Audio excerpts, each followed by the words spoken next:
आचार्य शंकर। मैं आज आपको अपने शंकराचार्य की ऐसी अपने देश की एक ऐसी विधा के बारे में ज्ञान कराऊंगी जिससे कि हमारे यहाँ परीक्षण होता था कि कौन कितना ज्ञानी है। ये भी शिक्षा का एक पक्ष है, शिक्षण का एक पक्ष है, जो कि बताया जाता है कि दूसरे विद्वानों को हम दिखाते हैं और बताते हैं कि वहाँ पे हम इस चीज़ को पाएंगे उसका उदाहरण यहाँ पे पाएंगे। सुकरात, प्लूटो, अरिस्टो का दृष्टांत देते हैं। आइए हम शंकराचार्य का दृष्टांत देते हैं और उनकी विद्वता को कैसे मापा गया, कैसे देखा गया, और इसका हम उदाहरण देखते हैं। ये कहानी के द्वारा देखते हैं क्योंकि समसामयिक है। शंकराचार्य की जन्म तिथि आ रही है और पूरा विश्व इसको मनाता है। हमारे भारत देश में संन्यास परंपरा एक ऐसी परंपरा है जो कि पूरे विश्व में कहीं भी नहीं है जिस तरीके की हमारी संन्यास परंपरा। और इस संन्यास परंपरा में दो तरह के संन्यास परंपराएं चली हैं जो कि सर्वमान्य एक तरह से है और मुख्य हैं, और भी हैं, जिसमें शंकराचार्य की संन्यास पद्धति और गौतम बुद्ध की संन्यास पद्धति। और हम जो हिंदू सनातन धर्मी कर्मकांडी लोग हैं, हम शंकराचार्य की सनातन पद्धति को, संन्यास पद्धति को मानते हैं। शंकराचार्य कौन थे? शंकराचार्य हमारे देश में केरल एक जगह है, आप सभी जानते होंगे केरल प्रांत को। उसमें मालाबार एक जगह है, मालाबार में कालड़ी गांव है।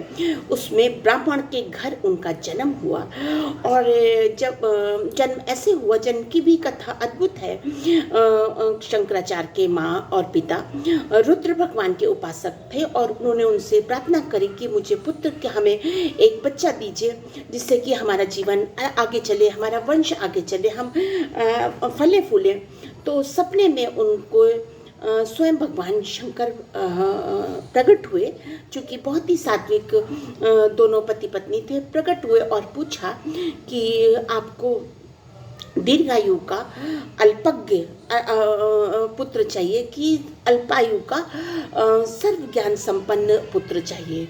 तो दोनों पति पत्नी ने कहा कि नहीं, हमें अल्पायु का सर्वज्ञ पुत्र चाहिए जिसको सब कुछ मालूम हो, सब कुछ मालूम हो, हिंदू धर्म का, सनातन धर्म का, आदि का, अंत का, विश्व ज्ञान हो, हमें ऐसा पुत्र चाहिए। और उनकी इच्छा पूरी हुई, उनके घर एक पुत्र हुआ।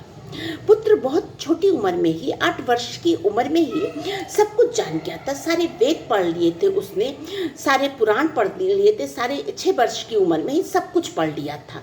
7 वर्ष की उम्र में वो भिक्षाटन के लिए निकल गया और भिक्षा के लिए जब वो एक वृद्धा स्त्री के घर गया तो भिक्षा मांगा और भिक्षा में जब कुछ नहीं था, इस वृद्धा ने आंवला, घर में रखा हुआ आंवला उठा करके बच्चे के हाथ में रख दिया कि यही है और तो कुछ है नहीं। तो उससे द्रवित होकर के तुरंत ही शंकराचार्य ने लक्ष्मी स्तोत्र की रचना करी। तो आप सोचिए 7 वर्ष का बालक कितना छोटा होता है। 8 वर्ष की उम्र में उन्होंने अपनी माँ से, इनके पिता की मृत्यु हो चुकी थी और माँ ही सारा लालन पालन कर रही थी शंकराचार्य के। तो और शंकर के आशीर्वाद से पुत्र हुआ था, इसलिए शंकर ही नाम रखा गया उनका। आचार्य तो बाद में बने, शंकर ही नाम उनका रखा गया। उन्होंने अपने माँ से 8 वर्ष की उम्र में अनुमति मांगी कि हमें संन्यास दे दो, लेने दो, पर माँ ने मना कर दिया कि बहुत मुश्किल में तुमको पाए हैं, हम संन्यास नहीं दे सकते।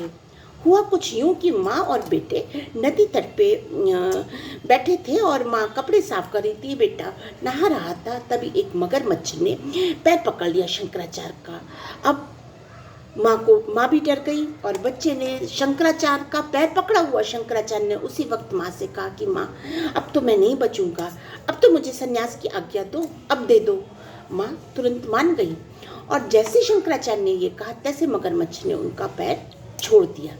माँ भी समझ गई कि मेरा बच्चा विश्व में ज्ञान की पताका फहराने के लिए आया है, लोगों को सांत्वना देने के लिए आया, ज्ञान के द्वारा वो दीप प्रज्वलित करने आया जिससे लोगों के मनों में जो अंधेरा छा गया है, जो मन संताप लोगों का बढ़ गया, वो दूर होगा।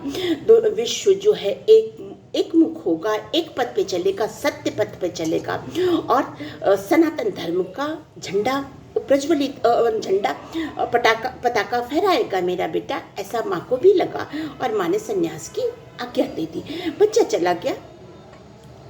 बहुत दिनों बाद जब माँ की मृत्यु का समाचार मिला तो बालक शंकर जो है माँ के दाह संस्कार के लिए आया, क्योंकि वो माँ से जाते वक्त कहा था, जब संन्यास लेने के लिए उसने माँ से पूछा था तब कहा था कि माँ तुम परेशान मत हो, घबराओ मत, मैं तुम्हारी सारी बातों का पालन करूँगा और जो भी तुम चाहोगी वो होगा, और मैं अपने सारे कर्तव्य जो माँ के प्रति होते हैं सारे कर्तव्य पूरे करूँगा, सारे के सारे। उन सारे कर्तव्यों में जो मुख्य होते हैं वो दाह संस्कार का होता है। माँ की मृत्यु के बाद उनका दाह संस्कार सही से हो जाए, क्रियाक्रम सही से हो जाए, ये हमारे सनातन धर्मियों की अभीष्ट होता है। ईश्वर की का दर्शन हो और हमारी ये सब चीज़ें सही से हो जाए, ये होता है। सन्यासी शंकराचार्य आए और उन्होंने कहा कि हम दाह संस्कार करेंगे, पर ये तो सन्यास परंपरा के विरुद्ध था। सन्यासियों ने उनको आगे बढ़ के रोका कि आप ऐसा कैसे कर सकते हैं, आप तो सन्यास ले चुके हैं। और फिर उसके बाद सारे कुछ सन्यासी चुप हो गए। उन्होंने कहा कि इन्होंने आकर के अपनी माँ के पास आकर के तो एक तो सन्यास का नियम तोड़ ही दिया, और ऐसा इन्होंने क्यों करा, जबकि ये पूरे विश्व में सब इनको मान गए, शास्त्रार्थ सब कर रहे हैं, सबसे ज़्यादा तेज हो गए, अविजय हो गए, अपराजय हो गए हैं, ये ऐसा क्यों कर रहे हैं। इतना कांतिवान युवक, इतना तेज व्यक्ति, जिसके द्युतिमान से अड़ोस पड़ोस के जिले, नगर, शहर सब दैदीप्यमान हो रहे हैं, जिसकी प्रखर मेधा से सब सारी मेधाएं प्रज्वलित हो रही हैं, वो बच्चा ऐसा क्यों कर रहा है। तो सोचा, तो तब तक शंकराचार्य से पूछा, तो शंकराचार्य ने कहा, हाँ आपकी बात मैं समझ गया, आप लोग की मंशा।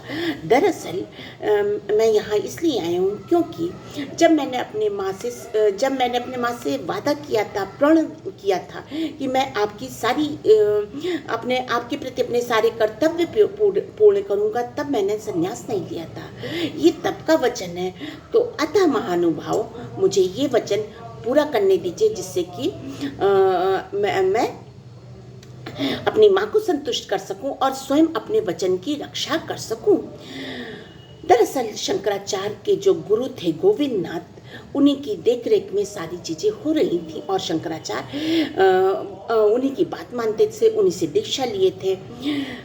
तो सारे लोग मान गए कि हाँ ये बात सही है, और आचार्य शंकर ने अपने माँ का सारा सब कुछ किया और वापस लौट गए संन्यास के लिए, फिर से भ्रमण के लिए लौट गए।